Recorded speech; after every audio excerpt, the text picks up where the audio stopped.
বেশ কয়েকদিন ধরে চিকেন খাওয়া হচ্ছিল, তাই ভাবলাম একটু স্বাদ বদলাতে পনির নিয়ে আসা যাক। তো যেই না কথা সেই না কাজ, আলিশার পাপা বাজার থেকে নিয়ে এলো পনির। এবার পনিরগুলোকে মনের মতো সাইজ করে কেটে নিলাম, অন্যদিকে ওই সাইজে আলু কেটে নিলাম, ভেজেও নিলাম। এবার আমি পনিরটাকেও ভেজে নেব, অল্প একটু হলুদ আর একটু লবণ দিয়ে পনিরগুলোকে লাল লাল করে ভেজে তুলে নেব। পনিরটাকে ভেজে নিলে পনিরটা খেতে কিন্তু অনেক টেস্টি হয়। তো এই তো পনির ভাজা কমপ্লিট, এখন পনিরটাকে তুলে নেব।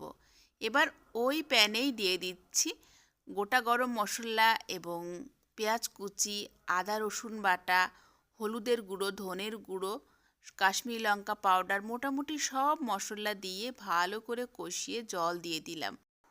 এবার আলু পনির দিয়ে ফুটিয়ে নামিয়ে নিতে হবে। ভালো লাগলে সাবস্ক্রাইব করতে ভুলবেন।